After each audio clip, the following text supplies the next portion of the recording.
Tambour battant pour les élections européennes. Hier soir, lors d'un meeting en Mayenne, le Premier ministre a taclé les écologistes en défendant le bilan environnemental de la majorité, moins 5,8% d'émissions de gaz à effet de serre entre 2022 et 2023.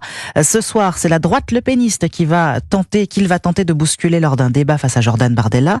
Deux talents politiques qui s'affrontent pour la 6e fois, deux débatteurs que tout oppose à Alexandre Chauveau, mais qui ont beaucoup à perdre. Crédité de plus de 30% d'intention de vote dans les sondages, Jordan Bardella aborde ce débat avec l'étiquette de favori, une position qui l'encourageait jusqu'ici à éviter les prises de risques, mais dont il devra s'affranchir ce soir face à Gabriel Attal.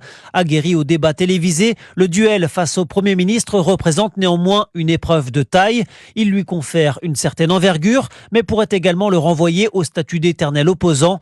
Gabriel Attal devrait ainsi insister sur l'absence d'expérience du RN au pouvoir pour tenter de disqualifier son discours. En descendant dans l'arène, le locataire de la rue de Varennes prend lui aussi son risque, contraint par Emmanuel Macron à débattre avec Jordan Bardella, en dépit de ses réticences initiales. Gabriel Attal apparaît comme la dernière carte de la majorité pour tenter de sauver la campagne de Valérie Ayé. À l'aise, lui aussi en face à face, le Premier ministre devra malgré tout endosser le bilan de la Macronie depuis 7 ans.